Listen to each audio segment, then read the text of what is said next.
ವಾಲ್ಮೀಕಿ ಅಭಿವೃದ್ಧಿ ನಿಗಮದ ಭ್ರಷ್ಟಾಚಾರ ಪ್ರಕರಣಕ್ಕೆ ಸಂಬಂಧಪಟ್ಟಂತೆ ಈಗ ಬಿ ನಾಗೇಂದ್ರ ವಿರುದ್ಧ ಮತ್ತೊಂದು ಹೋರಾಟಕ್ಕೆ ಬಿಜೆಪಿ ಸಜ್ಜಾಗಿದೆ. ಜಗಳೂರಿನಿಂದ ಬಳ್ಳಾರಿವರೆಗೆ ಬಿಜೆಪಿ ಪಾದಯಾತ್ರೆ ಮಾಡೋದಕ್ಕೆ ಪ್ಲಾನ್ ಅನ್ನು ಮಾಡಿಕೊಂಡಿದೆ. ಬ್ರೇಕಿಂಗ್ ಲಭ್ಯವಾಗ್ತಾ ಇದೆ. 170 ಕಿಲೋಮೀಟರ್ ದೂರ 20 ದಿನಗಳ ಕಾಲ ಈ ಪಾದಯಾತ್ರೆ ನಡೆಯುತ್ತೆ.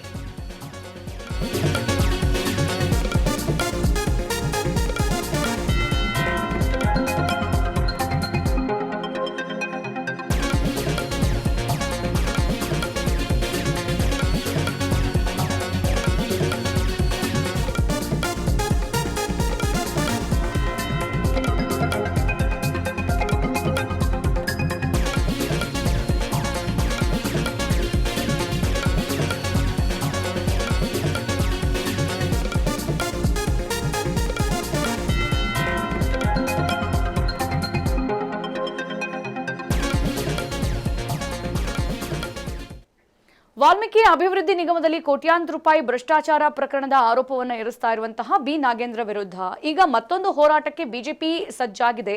ಜಗಳೂರಿನಿಂದ ಬಳ್ಳಾರಿವರೆಗೆ ಬಿಜೆಪಿ ಪಾದಯಾತ್ರೆಯನ್ನ ಮಾಡ್ಕೊಳ್ಳೋದಕ್ಕೆ ಪ್ಲಾನ್ ಅನ್ನ ಮಾಡ್ಕೊಂಡಿರುವಂತದ್ದು. 170 ಕಿಲೋಮೀಟರ್ ಇದೆ ಜಗಳೂರಿನಿಂದ ಬಳ್ಳಾರಿ. ಮತ್ತೆ 20 ದಿನಗಳ ಕಾಲ ಈ ಪಾದಯಾತ್ರೆಯನ್ನು ಹಮ್ಮಿಕೊಳ್ಳಲಾಗಿದೆ. 11 ವಿಧಾನಸಭಾ ಕ್ಷೇತ್ರಗಳ ಮುಖಾಂತರ ಕಾಲ್ನಡಿಗೆಯಲ್ಲಿ ಸಾಕ್ತಾ ಇದೆ ಬಿಜೆಪಿ. ನಾವು ಹೋರಾಟ ಮಾಡೇ ಮಾಡ್ತೀವಿ ಅಂತ ಬಿಜೆಪಿ ಪಡೆ ಸನ್ನದ್ಧವಾಗಿದೆ. ಇವತ್ತು ಅಥವಾ ನಾಳೆ ವಿಜಯೇಂದ್ರ ಅವರಿಂದ ಈ ಘೋಷಣೆ ಸಾಧ್ಯತೆ ಇದೆ. ಮತ್ತೊಂದು ಕಡೆಗೆ ರಾಜೀನಾಮೆ ಪಟ್ಟನ್ನ ಬಿಜೆಪಿಯವರು ಬಿಡ್ತಾ ಇಲ್ಲ. ಇದು ನಾಗೇಂದ್ರ ಅವರಿಗೆ ಬಹಳ ದೊಡ್ಡ ಕಂಟಕವಾಗಿ ಮಾರ್ಪಟ್ಟಿದೆ.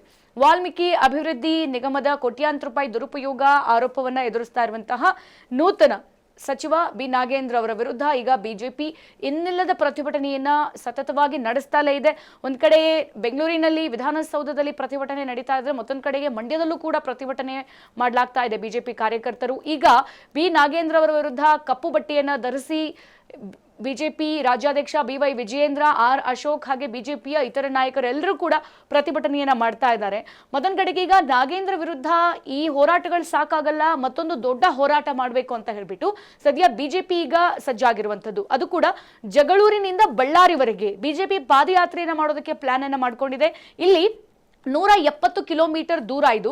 ಸೊ 20 ದಿನಗಳ ಕಾಲ ಈ ಪಾದಯಾತ್ರೆಯನ್ನ ಬಿಜೆಪಿ ಮಾಡುತ್ತೆ ಅಂತ ಹೇಳಲಾಗ್ತಾ ಇದೆ. ಒಟ್ಟು 11 ವಿಧಾನಸಭಾ ಕ್ಷೇತ್ರಗಳ ಮುಖಾಂತರ ಈ ಕಾಲ್ನಡಿಗೆ ಸಾಗುತ್ತೆ. ಮತ್ತೊಂದು ಕಡೆಗೆ ನೀವು ಎಷ್ಟೇ ನಾವು ಅವರಿಗೆ ರಾಜೀನಾಮೆ ಕೊಡಿಸಲ್ಲ, ಅವರನ್ನ ಸ್ಥಾನದಿಂದ ಇಳಿಸಲ್ಲ ಅಂದ್ರೂ ಕೂಡ ನಾವು ಮಾತ್ರ ಹೋರಾಟ ಮಾಡೇ ಮಾಡ್ತೀವಿ ಅಂತ ಹೇಳಿ ಬಿಜೆಪಿ ಪಡೆ ಸಿದ್ಧವಾಗಿದೆ. ಇವತ್ತು ಅಥವಾ ನಾಳೆ ಬಿಜೆಪಿ ರಾಜ್ಯಾಧ್ಯಕ್ಷ BY ವಿಜಯೇಂದ್ರ ಅವರಿಂದ ಈ ಒಂದು ಘೋಷಣೆ ಅನೌನ್ಸ್ ಆಗೋದು ಮಾತ್ರ ಬಾಕಿ ಇದೆ. ಹಾಗೆ ರಾಜೀನಾಮೆಯನ್ನ ಪಟ್ಟು ಬಿಡ್ತಾ ಇಲ್ಲ ಬಿಜೆಪಿ. ಒಂದ್ ಕಡೆಗೆ ಸುದೀರ್ಘವಾಗಿ ಅಸೆಂಬ್ಲಿಯಲ್ಲಿ ಪ್ರತಿದಿನ ಬಿ ನಾಗೇಂದ್ರ ವಿರುದ್ಧ ಪ್ರತಿಭಟನೆಗಳು ನಡೀತಾಲೇ ಇದೆ. ಯಾವುದೇ ವಿಚಾರ ಎತ್ತಿದ್ರು ಕೂಡ ಇಲ್ಲಿ ನಾಗೇಂದ್ರ ಅವರ ರಾಜೀನಾಮೆಯನ್ನ ಯಾವಾಗ ಕೊಡಿಸ್ತೀರಾ ಅನ್ನುವಂತ ಪ್ರಶ್ನೆಗಳನ್ನ ಎತ್ತುತ್ತಾಲೇ ಇದೆ. ಮತ್ತೊಂದು ಕಡೆಗೆ ಮಂಡ್ಯದಲ್ಲೂ ಕೂಡ ಬಿ ನಾಗೇಂದ್ರ ಅವರ ರಾಜೀನಾಮೆಗೆ ಬಿಜೆಪಿಯ ಕಾರ್ಯಕರ್ತರು ಇನ್ನಿಲ್ಲದ ಹೋರಾಟವನ್ನ ನಡೆಸ್ತಾ ಇದ್ದಾರೆ. ಹಾಗಾಗಿ ಬಿಜೆಪಿಯ ರಾಜೀನಾಮೆ ಪಟ್ಟು ನಾಗೇಂದ್ರ ಅವರಿಗೆ ಬಹಳ ದೊಡ್ಡ ಕಂಟಕವಾಗಿ ಮಾರ್ಪಟ್ಟಿದೆ. ಒಂದ್ ಕಡೆಗೆ ರಾಜ್ಯ ಸರ್ಕಾರ ಅಳೆದು ತೂಗಿ ಫೈನಲ್ ಆಗಿ ನೂತನ ಸಚಿವರನ್ನ ಅನೌನ್ಸ್ ಮಾಡಿದೆ. ಇದರಲ್ಲಿ ನಾಗೇಂದ್ರ ಹೆಸರು ಇರೋದೇ ಈಗ ಬಹಳ ದೊಡ್ಡ ಮುಳ್ಳಾಗಿ ಪರಿಣಮಿಸಿರುವಂತದ್ದು ಕಾಂಗ್ರೆಸ್ ಸರ್ಕಾರಕ್ಕೆ. ಹಾಗಾಗಿ ಶತಾಯ ಗತಾಯ ಇಲ್ಲಿ ನಾಗೇಂದ್ರ ಅವರನ್ನ ಸಚಿವ ಸ್ಥಾನದಿಂದ ಕೆಳಗಿಳಿಸಬೇಕು ಅನ್ನೋದು ಕಾಂಗ್ರೆಸ್ ಸರ್ಕಾರದಿಂದ ಇಳಿಸಬೇಕು ಅನ್ನುವಂಥದ್ದು ಬಿಜೆಪಿಯವರ ಬಹಳ ದೊಡ್ಡ ಪಟ್ಟು. ಯಾಕೆಂತಂದ್ರೆ ಹಿಂದೆ ಸಿದ್ದರಾಮಯ್ಯನವರು ಇದ್ದಂತಹ ಸಂದರ್ಭದಲ್ಲಿ ಇದೇ ನಾಗೇಂದ್ರ ಅವರನ್ನ ಸಚಿವ ಸ್ಥಾನ ಕೊಡಲಾಗಿತ್ತು. ಆ ಸಂದರ್ಭದಲ್ಲಿ ವಾಲ್ಮೀಕಿ ಅಭಿವೃದ್ಧಿ ನಿಗಮದಲ್ಲಿ ಕೋಟ್ಯಾಂತರ ರೂಪಾಯಿ ದುರುಪಯೋಗ ಪಡಿಸಿಕೊಂಡು ಅವರಿಗೆ ಯಾರ್ಯಾರು ಬೇಕು ಅವರಿಗೆಲ್ಲ ಈ ದುಡ್ಡನ್ನ ಹಂಚಿಬಿಟ್ಟು ದುರುಪಯೋಗ ಪಡಿಸ್ಕೊಂಡಿದ್ರು. ಆ ಸಂದರ್ಭದಲ್ಲಿ ಸಚಿವ ಸ್ಥಾನದಿಂದ ಅವರನ್ನ ಕೆಳಗಿಳಿಸಲಾಗಿತ್ತು. ಈಗ DK ಶಿವಕುಮಾರ್ ಅವರು ಮುಖ್ಯಮಂತ್ರಿಯಾಗಿ ಪ್ರಮಾಣ ವಚನ ಸ್ವೀಕರಿಸಿದ ಮೇಲೆ ನೂತನ ಸಚಿವ ಸಂಪುಟದಲ್ಲಿ ನಾಗೇಂದ್ರ ಅವರು ಯಾಕೆ ಸಚಿವ ಸ್ಥಾನ ಕೊಟ್ರಿ? ಲೂಟಿಕೋರರನ್ನೇ ಹುಡುಕಿ ಸಚಿವ ಸ್ಥಾನ ಕೊಡ್ತಾ ಇದ್ದೀರಾ? ನಿಮ್ಮಲ್ಲಿ ಬೇರೆ ಶಾಸಕರಿಲ್ವಾ? ಅಥವಾ ಸಚಿವ ಸ್ಥಾನಕ್ಕೆ ಸುಟೇಬಲ್ ಆಗುವಂತ ಕ್ಯಾಂಡಿಡೇಟೇ ನಿಮ್ಮಲ್ಲಿ ಇಲ್ವಾ ಅಂತ ಹೇಳ್ಬಿಟ್ಟು ಬಿಜೆಪಿ ಬಹಳ ದೊಡ್ಡ ಪ್ರಶ್ನೆಯನ್ನು ಕೂಡ ಮಾಡಿತ್ತು. ಈಗ ಅದೇ ರೀತಿಯಾಗಿ ಅಸೆಂಬ್ಲಿಗಳು ಕೂಡ ನಡೀತಾ ಇದೆ. ಸೊ ದಿನಂಪ್ರತಿ ಬಿ ನಾಗೇಂದ್ರ ಅವರ ವಿರುದ್ಧ ಒಂದಲ್ಲ ಒಂದು ರೀತಿಯಾಗಿ ಬಿಜೆಪಿ ಹೋರಾಟವನ್ನ ಮಾಡ್ತಲೇ ಇದೆ.